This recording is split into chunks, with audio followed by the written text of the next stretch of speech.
Of the many accounting standards which are there in your ACCA SBR exam, one of them is IAS 41. Now, this is not a standard that is particularly tough, neither is this a standard which consumes a lot of time in your preparation. But a lot of this has already been built at the skill level, which is why chances of full-fledged independent questions coming from IAS 41 are rare. But there is a possibility that a 4 to 6 marks apart on rare occasions can be tested in one of the section B questions. Hence, it is necessary that we pay adequate attention to this standard. This standard, in a lot of ways, takes off from where IAS 41 also left. Now, it's you have to understand that IAS 2 and IAS 41, parts of them are related. Back in the day when I was studying to be a chartered accountant, and I'm talking about 2013, 2011, those years, there was no separate standard on agriculture that we studied in India. But now, of course, there is a full-fledged standard, IAS 41, which talks about agriculture. So let's understand IAS 41. IAS 41 agriculture applies to biological assets and to agricultural produce at the time of harvest. Agricultural produce at the time of harvest. Say, for example, there is a mango tree and they are ready. They have ripened on the tree and now you are going to pluck them off. So when you are plucking them off at that point, that is agricultural produce at the time of harvest, that is covered by IAS 41. And a biological asset is a living plant or an animal. So the mango tree itself is a biological asset. A cow in your farm or the goat in your farm is a biological asset. But the milk that is, drawn or milked from the cow or the buffalo or the goat is agricultural produce. Similarly, the fruits which are plucked from the tree are also a part of the agricultural produce. It is harvested product of the entity's biological assets. So what does the biological asset create? The biological asset creates an output. Like from a cow, you will get milk. From a mango tree, you will get mangoes.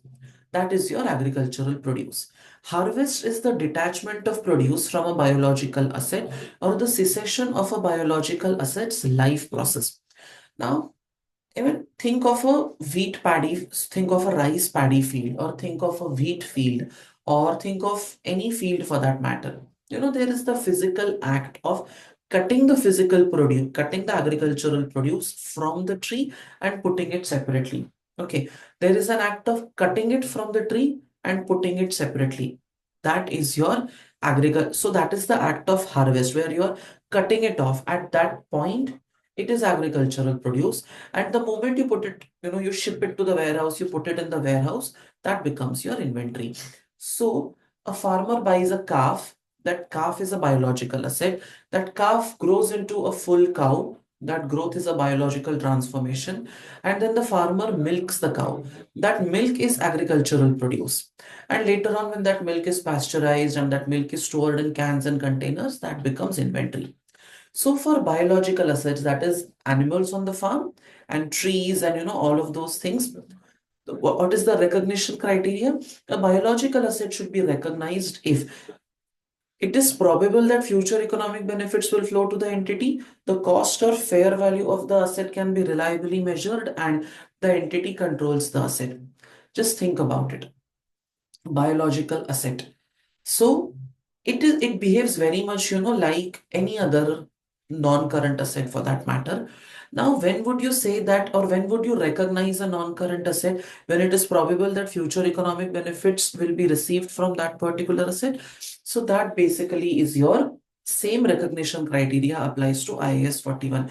When it is probable, that is chance of happening is greater than chance of not happening, that this particular cow is going to give me future economic benefits, or this particular tree is going to give me future economic benefits. The cost or the fair value can be reliably measured and the entity controls the asset.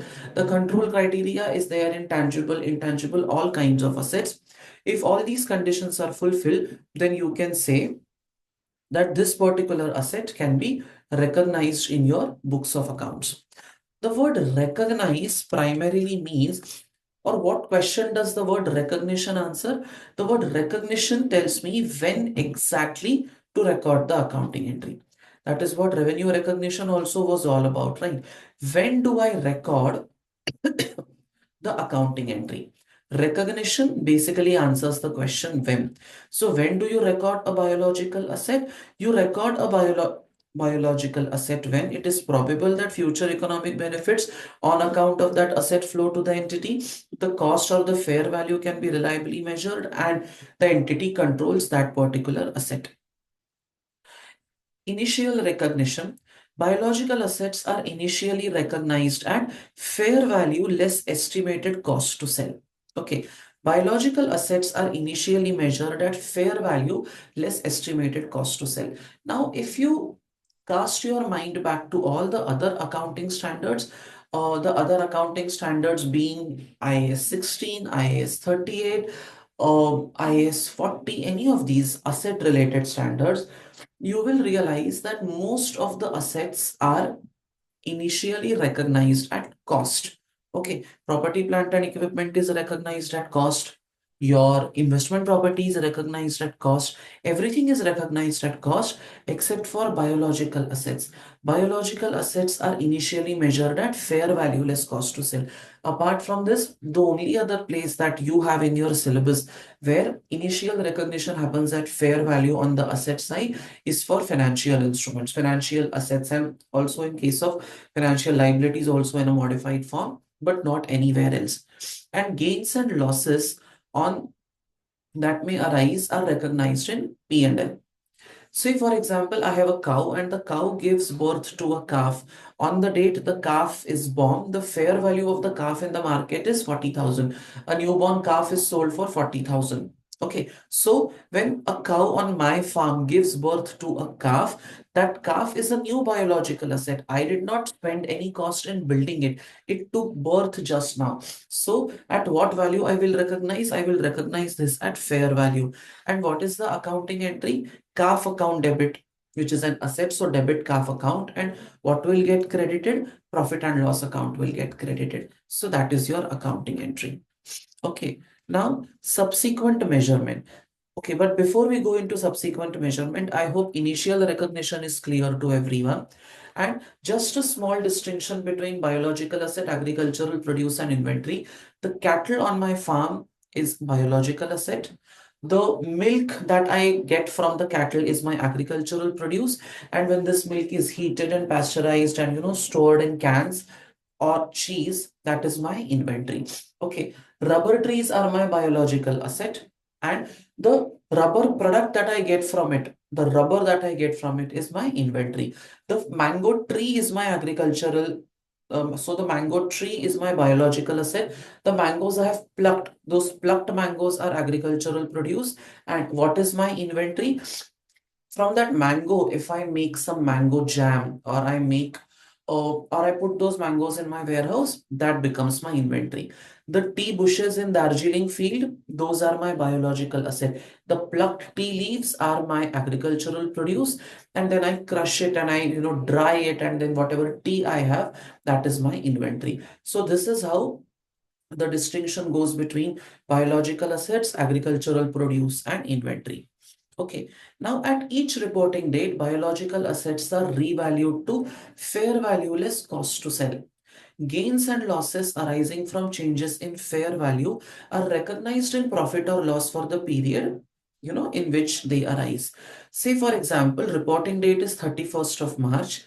By this date, the calf has grown up, its value has also increased. Now it is worth 65,000 and cost to sell in the market would be 2,500. So fair value less cost to sell would be 65,000 minus 2,500. I would get 62,500. How is the subsequent measurement done at each reporting date? Fair value less cost to sell. The calf, when it was born, the market value of one calf was 40,000. I recorded that at the fair value. Calf account debit to profit and loss account, because that is a gain for my business. And on the date of initial recognition, the calf was recorded at a fair value of 40,000. On the balance sheet date, fair value less cost to sell is 62,500. Okay. On the balance sheet date, uh, my fair value less cost to sell is 40,000 plus 20, so 65,000 is my fair value. Cost to sell is 2,500. So fair value less cost to sell is 62,500. I have to revalue this asset in my books of accounts, debit the biological asset, credit P&L account. Okay. The initial at the time of initial recognition also, whatever gain was, whatever gain you had, that was also credited to P&L. The fair value of a biological asset may change because of its age or because prices in the market have changed. IAS 41 recommends separate disclosure of physical and price changes because this information is likely to be of interest to users of financial statements. However, this is not mandatory. Now, think about, if I am running a dairy farm and the milk produce is the main business. And where does the milk come from? It comes from my cattle. So the age of the cattle, the physical condition of the cattle would be very important to determine how much milk would continue to get produced in the future. And for that purpose, it is very important that this information is also communicated to the users of financial statements. They would know that as the cow gets older, or as it advances in age, maybe its milk generation capacity would go down. So it is not mandatory, but this is information that would aid the users of financial statements. Biological assets are presented separately on the face of on the face of the statement of financial position within non-current assets. The inability to measure fair value, say for example, on the balance sheet date, you are not able to measure fair value. Basic presumption is that in most cases, you would be capable of measuring the fair value reliably. But if market prices are not readily available, then the biological asset should be measured at cost, less accumulated depreciation and accumulated impairment losses, just like you would present any other tangible non-current asset. These are rare circumstances because in most cases, market values would be readily available. And once the asset's fair value can be measured reliably, it should be remeasured to fair value less cost to sell. The cost minus accumulated depreciation minus accumulated impairment loss is a calculation that has to be performed only in the case that fair value is not readily available. It's not something that you will do on a recurring basis. Okay, now understand how to tackle agricultural produce. Agricultural produce is also measured at fair value when harvested. Okay, that is agricultural produce. Agricultural produce is measured at fair value when harvested. I have mango trees in my orchard. In the harvest season, 1,000 mangoes that have grown on the tree, they are plucked. Okay, when the mangoes are plucked, it is agricultural produce at the time of harvest. Okay, now I took care of the tree. I watered the tree. I put fertilizers, pesticides, everything, whatever. And the mangoes have grown. I have not specifically spent money on growing the mangoes. The way I would spend money on purchasing a chair, I have not spent money on purchasing a mango. It has grown on the tree. Okay. So that mango, however, although I did not pay anything for that mango, that is an asset for me because I'm going to sell it and make money from that. So when I pluck the mango at that particular time, I will record it at the fair value at the time it is plucked.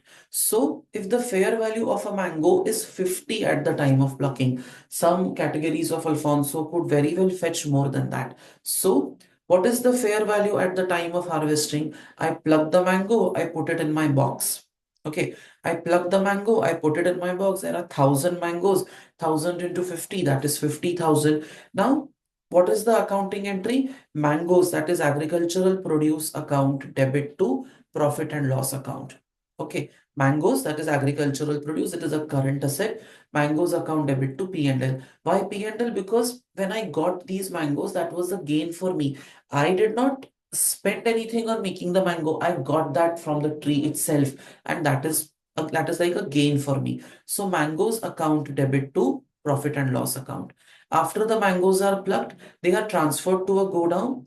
Now the same mangoes become inventory. The moment I pluck them, at that time, I have to bring those mangoes into my books of accounts. At that time, I have to use fair value. So I record the entry mangoes account debit to profit and loss account. And after the mangoes are plucked and they are transferred to a godown, that becomes inventory.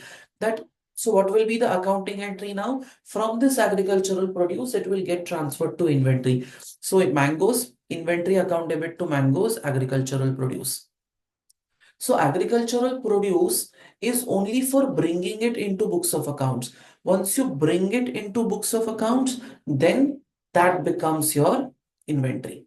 Okay, so the moment at the time of plucking it is agricultural produce. The moment you transfer it to your godown or you put it in a separate bag, that becomes your inventory. So inventory account gets debited and agricultural produce gets credited. Agricultural produce is at zero. Okay. Suppose I milk the cows and get 500 liters of milk. This is agricultural produce. The fair value of raw milk is 100 per liter. Again, I did not buy the milk. I got the milk from my cows. I have to bring this new thing into my books of accounts. So by milk, agricultural produce account debit to P&L account. Okay. And raw milk cannot be stored or consumed. So, and you are not even supposed to consume it directly. So it is subjected to a process called pasteurization, without which milk cannot be consumed or stored or sold. Now, this process costs me 5,000, heating, sealing, and all of that. For sealing it in storage containers, I spend around 2,000. And this process is also necessary as I cannot keep my milk loose. If I keep my milk like that, the milk will get spoiled. So what I do is I have to do processing. I have to heat it before I can use it. Okay, I might have to add some preservatives here. So processing charges account debit. Storage charges account debit because I'm spending it for, putting it into containers, sealing it and all of that to bank account. Now, usually all expenses, what happens? All expenses will go to P&L. But think about it. Unless the processing happens, the milk cannot be stored. And unless the milk is stored in containers, you cannot put it in the godown. So it will not come in a position where sale becomes possible. For bringing the milk to a condition where sale becomes possible, it is quite important that you incur the processing charges also and you incur the uh, storage charges also, and you pay for heating, wetting, wo sab you will have to incur. So all of these are costs which are necessary to bring the asset to its current location and working condition. So these will get added to the cost of inventory. So milk inventory account debit 57,000. To milk agricultural produce account credit. Agricultural produce was recorded at 50. Now I am crediting agricultural produce. Then processing charges account credit 5,000. To storage process 2,000. Now, instead of transferring these two expenses to P&L, I added them to the cost of inventory. Processing charges bhi add ho gaya, storage process charges bhi add ho gaya. 57,000 is now the cost of inventory. At the year end, if some part of this is unsold, it would be valued at lower of cost or net realizable value. Example 2 here traces the entire journey of this item from agricultural produce to inventory and how the valuation is done and how the accounting is done. Now, as ACCA members, ACCA students, it is important that you understand not just the financial reporting implications, but how does the journey of that particular item take place. So later, when you have to work on, any of these specific items in your work profile, you will have a complete idea. So look at example 2. Very important for you. Okay. Now, before we move ahead into understanding the certain questions on IAS 41, it's important to understand the scope. Where all does this accounting standard apply? IAS 41 does not apply to intangible assets like production quotas. It does not apply to bearer plants. What is the bearer plant? We'll see. Don't worry. And it also does not apply to land related to agricultural activity. In accordance with IAS 38, these production quotas are accounted for at cost less amortization on that particular date. What are bearer plants? Bearer plants are used to produce agricultural produce for more than one period. Grapevine or tea bushes, these are bearer plants, or the mango tree is a bearer plant. Bearer plants are accounted for in accordance with IAS 16 property, plant and equipment. However, any unharvested produce growing on a bearer plant, such as grapes on a grapevine, is a biological asset and so is accounted for in accordance with IAS 41. And uh, if you are, say, looking at the mango tree, it is a bearer plant. It has to be accounted for using IAS 16. Land is not a biological asset. It is a tangible non-current asset. It should be accounted for using IAS 16 property, plant and equipment. Okay.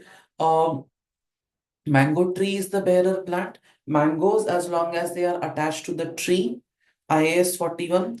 At the time they are plucked from the tree, IAS 41. Agricultural produce at the time of harvest. After they are plucked and separated from the tree, that becomes your inventory.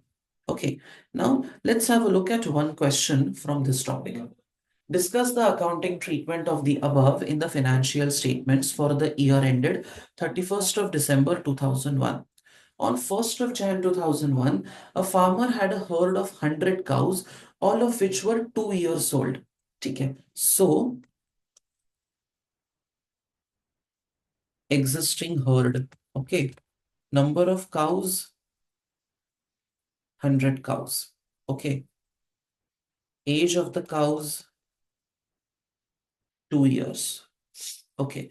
At this date, the fair value less point of sale cost of the herd was 10,000. So, existing herd on 1st of Jan 2001.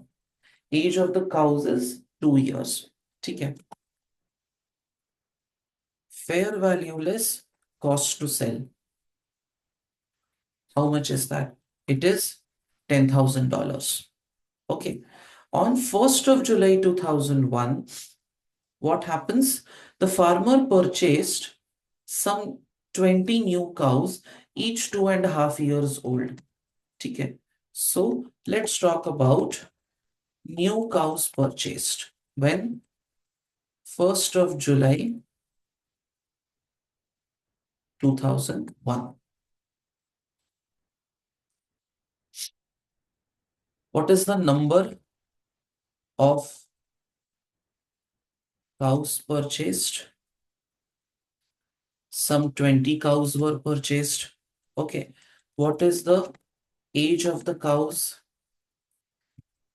2.5 years. Age of the cows on 1st of July 2001. Okay. 2.5 years.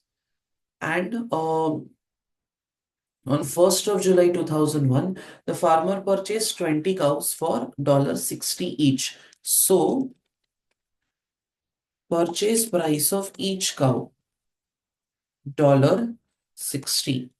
So, total purchase price is 20 into 60. How much will that be? That will be around 2000. Sorry, 1200. Okay. At 31st of December, 3-year-old cows sell at market for $90 each. And the market auctioneers, what do they do? The market auctioneers charged a levy of 2% for many years. Okay. So, see, on 1st of Jan 2001, the age of the cows was 2 years. And cows from existing herd will be 3 years old on 31st of December 2001. Okay. Cows from the existing herd will be 3-year-old. And at 31st of December, 3-year-old cows sell at market for $90 each. And marketeers have charged a sales levy of 2% for many years. So, on 31st of December 2001, fair value less cost to sell would be how much? It would be 90 fair value less 2% sales levy. कितना होगा? 90 minus 2% of 90, 88.2. $88.2. This is the price. This is the fair value less cost to sell of one cow on 31st of December 2001. How is the item valued? The item should be valued at fair value less cost to sell. That is how the subsequent measurement is done. So, what is the value of 100 cows?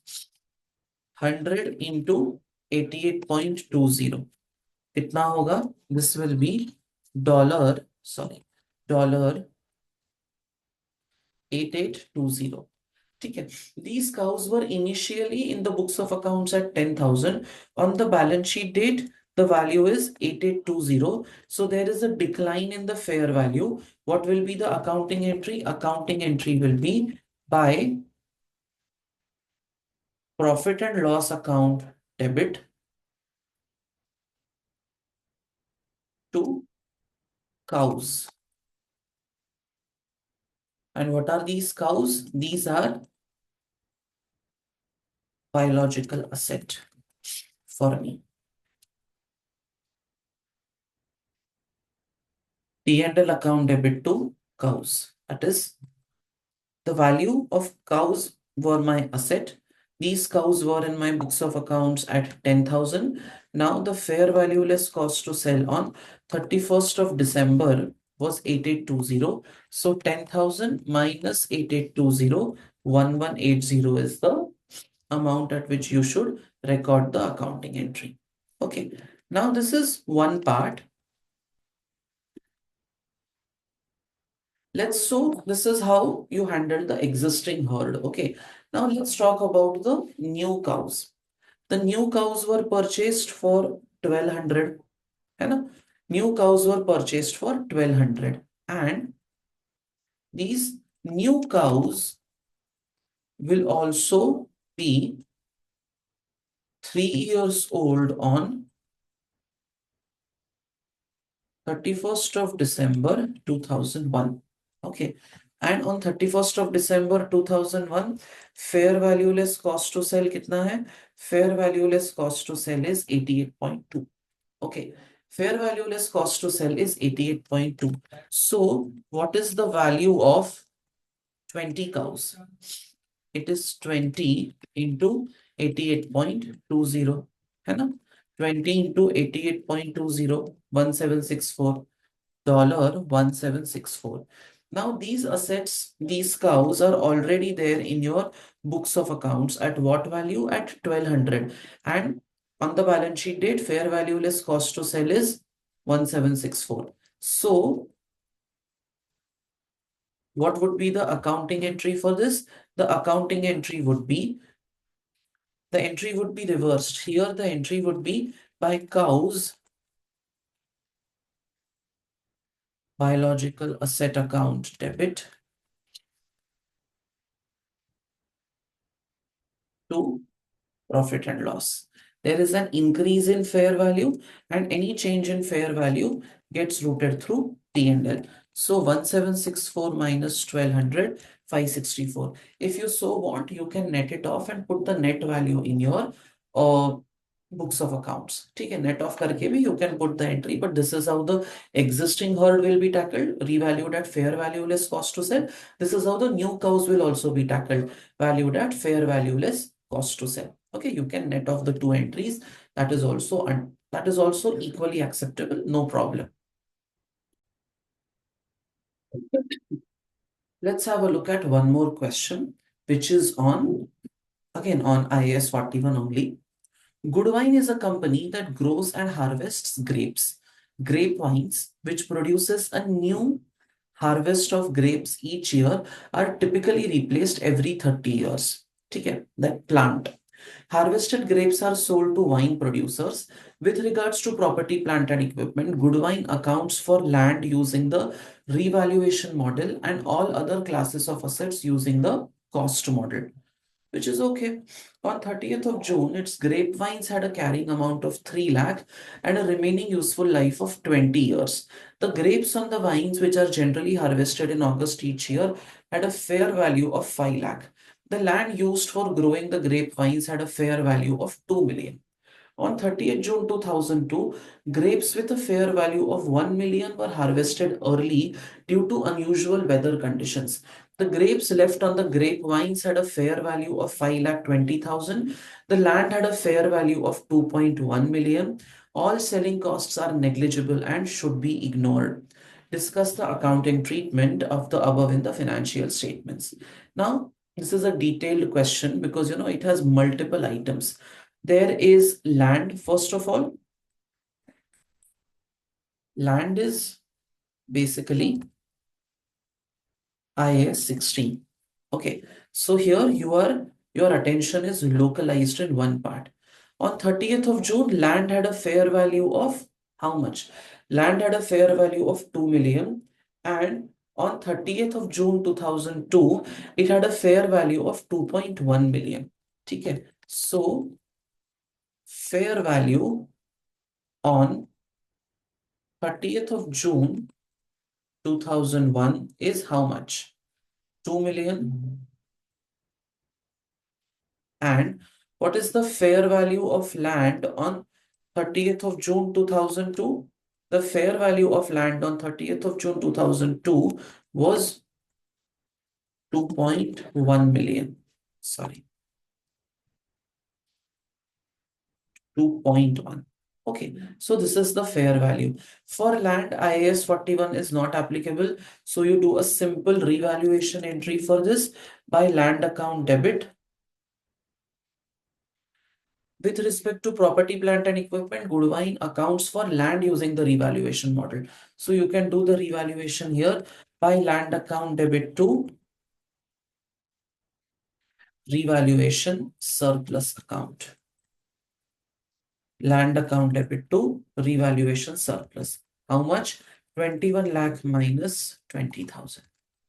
Nothing else to be done here. Land does not get depreciated, so no need for a depreciation entry. Let's talk about the second asset, which is my bearer plant. Bearer plant is also covered under IAS 16. Now, grapevine, which produces a new harvest of grapes each year, are typically replaced every 30 years. Harvested grapes are sold to wine producers. On 30th of June, its grapevine had a carrying amount of 3 lakh and a remaining useful life of 20 years. The grapes on the vine, which are generally harvested in August each year, had a fair value of 5 lakh. Okay. Now, what is the company doing? For everything else, the company is using the cost model. Okay. So, apart from land, the company is using the cost model for all other assets. Okay. So, bearer plants will be valued at cost less accumulated depreciation less accumulated impairment loss. Okay. So that is how bearer plants are going to be valued. Now, now let's understand how does the accounting part work. Okay. And there is another thing here. The fair value of this is fair value is given to you, by the way. Huh? They have given you that the fair value of the grapevine is how much? Grapevine is a bearer plant.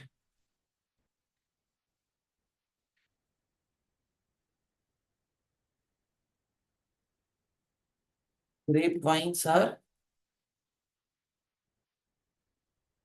bearer plant. Fair value on 30th of June 2001 is how much? Its grapevines had a carrying amount of 3 lakh. ठीक है, यहाँ पे कुछ fair value तो let's see. Fair value on 30th of June is 2001. Not fair value, sorry, my bad. Carrying amount on 30th of June 2001 and a remaining useful life of 20. Remaining useful life on 30th June 2001 is 20 years. So, what would be your SLM depreciation per annum? 3 lakh upon 20, 15,000. 3 lakh upon 20, that is 15,000. Now, this is the starting point. The grapes on the vine which are harvested in August each year had a fair value of 5 lakh. On 30th June 2002, grapes with a fair value of 1 lakh were harvested early due to unusual weather conditions. The grapes left on the vine had a fair value of 5 lakh 20,000. Now it's interesting what happens here. Okay. What was the original fair value of grapes on the grapevine? The original fair value of grapes was 5 lakh.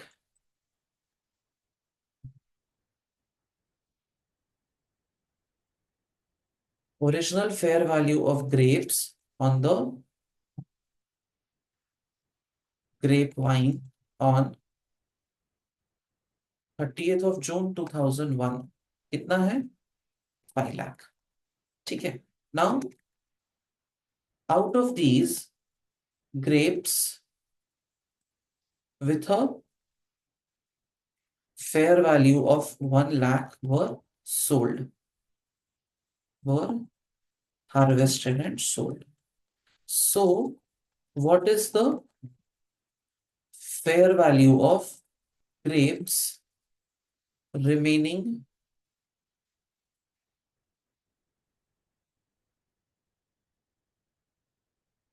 on the grapevine, on that plant? जो grapes बचा है उसका value कितना होगा?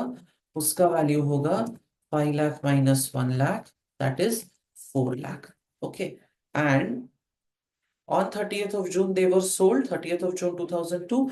The grapes left on the vine had a fair value of 5 lakh 20,000. What is the updated fair value of grapes left on the grapevine? 5 lakh 20,000. So what are these grapes? These grapes are, see, they are very much on the grapevine. They have not been harvested. So these grapes are my biological assets. When will they become agricultural produce? They will become agricultural produce when they are separated from the grapevine. And you should be valuing it at the fair value. तो entry क्या होगा? Entry होगा by grapes, biological asset,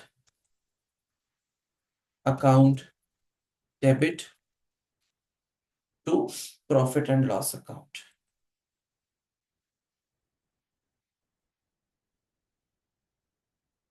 5 lakh 20,000 minus 4 lakh, 1 lakh 20,000. You make sure that you now bring the fair value into picture of this particular biological asset. These are also valued at fair value less cost to sell. Now you are valuing this at 5 lakh 20,000. And then of course there will be accounting entry for the depreciation. The grapevine is a bearer plant. This 15,000 deserves a separate accounting entry for itself. And now one final part of IAS 41. How to do the accounting when you have received a government grant for biological asset. ठीक है. Check how is the biological asset accounted for. If you have used the cost model for accounting for the biological asset, apply IAS 20, which means either adjust against asset cost or use the deferred income method. This is a very simple situation that you have been using the cost model for accounting for biological assets. If you are using the cost model for accounting for biological assets, very simple. Apply IAS 20 like you usually do, adjust against cost or treat it as deferred income. Second option, fair value less cost to sell. This is the second model, fair value less cost to sell. If you have not accounted for the biological asset using the cost model, and this is more likely to happen, by the way, this is more likely to happen. What is the nature of the grant? If it is an unconditional grant and no condition to be fulfilled for receiving the grant. Okay, unconditional grant, no condition to be fulfilled for receiving the grant. In that case, grant should be credited to P&L when it becomes receivable.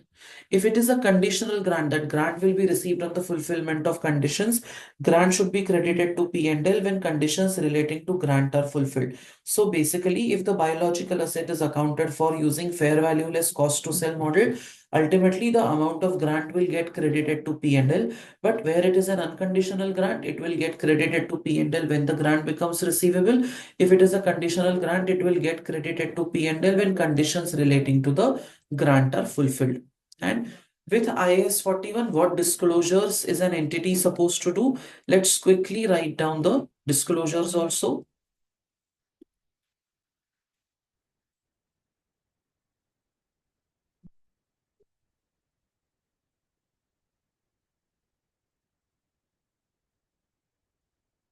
IAS 41 disclosures.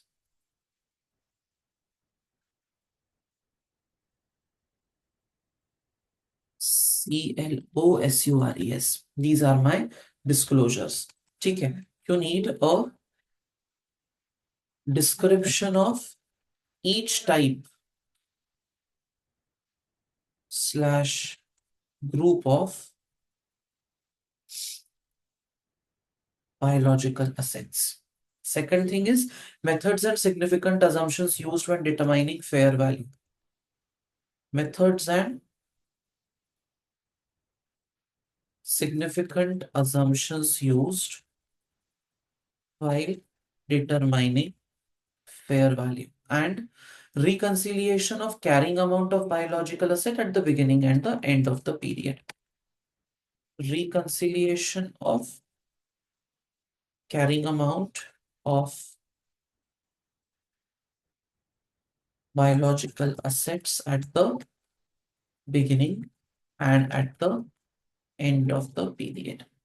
So this is basically what you're supposed to do in terms of disclosures. This part, agriculture and government grants, this is new. This was not there in your FR exam. So make sure that you do this properly. Now, whatever exam you are writing, be it ACCA, be it Diploma IFRS, be it CA, any exam, accounting standard for agriculture remains the same. And questions from this are frequently tested. So they are not tested for a lot of marks, but they could be tested for 3 to 4 marks.